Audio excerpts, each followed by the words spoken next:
Bien-aimé, je vous salue dans le nom de Jésus. Je prie le Seigneur. Père, béni soit ton nom pour l'occasion que tu me permets. Viens, couronne toutes choses par ta présence. Oriente-moi. Mets ta parole dans mon cœur. Donne à ton peuple la nourriture dont il a besoin pour la gloire de ton nom. Au nom de Jésus. Amen. Bien-aimé, ce matin, nous allons parler de la malédiction et des moyens pour s'en sortir. Et donc, si nous voulons bien la délivrance de la malédiction, quand nous prenons le livre d'Hébreux 12, verset 16, la parole nous parle de l'histoire d'Esau qui vendit son droit d'aînesse. À ce qu'il n'y ait, je monte au verset 15, veille à ce que nul ne se prive de la grâce de Dieu, à ce qu'aucune racine d'amertume poussant des rejetons ne produise du trouble et que plusieurs n'en soient infectés. À ce qu'il n'y ait ni impudique ni profane comme Esau qui pour un mai vendit son droit d'aînesse. Vous savez que plus tard, voulant obtenir la bénédiction, il fut rejeté, quoiqu'il la sollicita avec larmes, car son repentir ne put avoir aucun effet. Bien-aimé, voilà une forme de malédiction qui est plus ou moins pratique dans les vies. Avant que nous ne connaissions le Seigneur, nous avions nos origines, nos parents et leurs traditions. Et je vous assure que beaucoup de chrétiens encore sont influencés par certaines malédictions dues à des pactes signés par leurs parents, par leurs aïeux. Puisque la parole nous dit que les malédictions de nos pères vont jusqu'à la 4e génération. Et comment nous en sortir? Et comme je le dis, ma mission c'est d'aider. Je suis beaucoup dans la délivrance. C'est vrai, je vais laisser mon numéro pour que, quiconque voudrait m'appeler pour un soutien quelconque, je puisse l'aider comme le Seigneur le voudra. Mais avant, voilà une petite exhortation qui nous parle de l'histoire d'Esau et de Jacob. Esau qui était le plus âgé, le plus grand, qui était le chasseur et qui faisait en tout cas de bonnes choses à son père, s'est laissé entraîner par l'envie. Plus souvent, le mal vient dans nos vies, les malédictions rentrent dans nos vies à partir de l'envie. Esau, très fatigué, rentré de la chasse, a décidé, il a convoité le plat de Jacob. Et Jacob lui a dit simplement, si tu veux mon plat, donne-moi, vends-moi ton droit d'aînesse. Et Esau qui vivait le découragement, il a dit, qu'est-ce que j'ai à faire avec ce droit d'aînesse, qu'est-ce que j'y gagne? Si c'est pour le droit d'aînesse, moi je te le donne et fais-moi le plat. Et donc, sans discernement, Esau en tout cas s'est fait plein la bouche du plat de Jacob.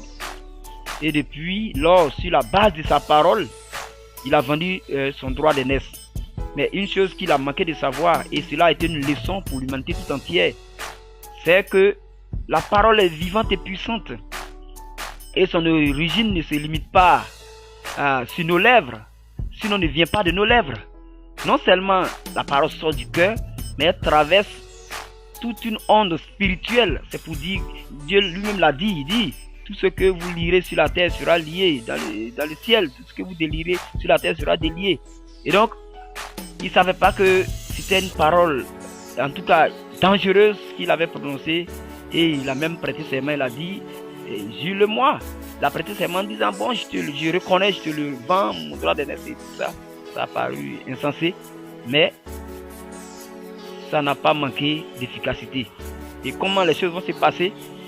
Voici que les choses vont se renverser de façon extraordinaire dans, comment on appelle, la phase de bénédiction de ses enfants.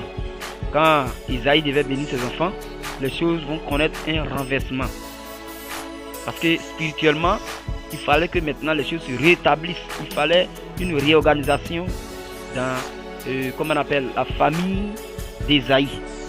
À cause de la simple parole qu'il a prononcée de cette vente du droit d'aînesse. Et donc, qu'est-ce qui va se passer? Isaïe ayant faim a demandé qu'on lui trouve du gibier à manger. Et donc, la maman de Jacob va en tout cas lui trouver un coup pour pouvoir faire plaisir au papa. Et donc ils vont dévancer Esau, ils vont envoyer le gibier et la bénédiction va retomber sur Esaïe. On pourrait parler là de tricherie, de méchanceté. Mais les choses devaient se passer ainsi parce que le droit de naissance qui a été vendu devait, en tout cas, d'une manière ou d'une autre, avoir son effet physique maintenant. La parole toujours produit son effet. Et il fallait que l'effet soit produit. C'est pour cela que les choses sont passées comme ça. Et quand il a béni son fils Jacob, Esau est revenu de la chasse. Il a envoyé son gibier. Il a dit, mais vraiment, je suis désolé. Le père ne sait rien de tout ce qui s'est passé. Mais spirituellement, les choses ont été déliées et liées autrement. Il fallait qu'il ait son effet. Et donc, la Bible nous dit que malgré qu'il sollicita avec larmes, mais son repentir n'a eu aucun effet. Je vous dis de faire très attention quand nous posons nos actes. Donc voilà une suite de malédictions. Voilà une racine de malédiction. Et pour cela, elle a dit, la parole dit dans le verset 15, veille à ce que nul ne se prive de la grâce de Dieu, à ce qu'aucune racine d'amertume poussant des rejetons ne produise du trouble et que plusieurs n'en soient infectés. Et donc, cette racine d'amertume que Esau a produit et a eu, comment on appelle, de l'effet, non seulement sur sa vie, mais sur la vie de ses rejetons, comme la parole a dit, de peur que plusieurs n'en soient infectés. Puisque quand il a été maudit, et dans sa vie de souffrance, les enfants qu'il va avoir aussi connaîtront la souffrance. Donc la malédiction va descendre et jusqu'à la 4e génération. J'espère que vous me comprenez.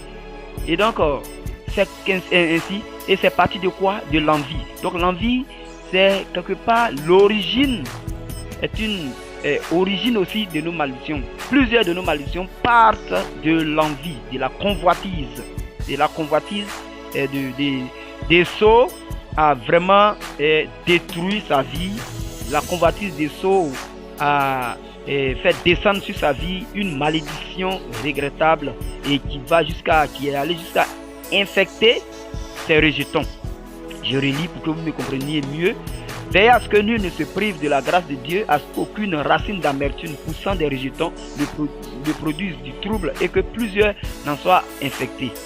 Et donc les changements, qu'on appelle, les fondements ont été renversés et vraiment les rejetons d'Esau vont en payer le prix malheureusement.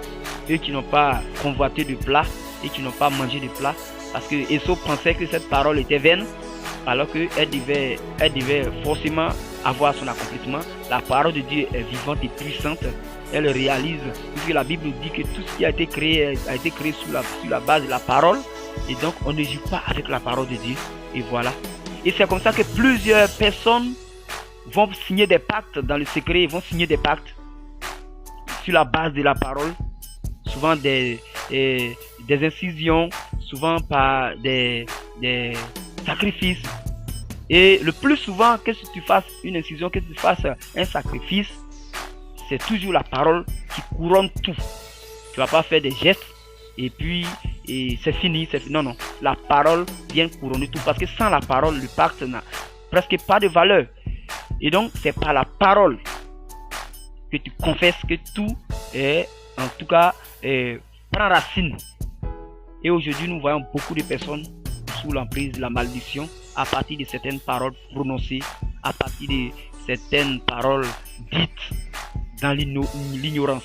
Faisons très attention, car de là passent des malédictions vraiment et très difficiles à rompre. Nous continuons.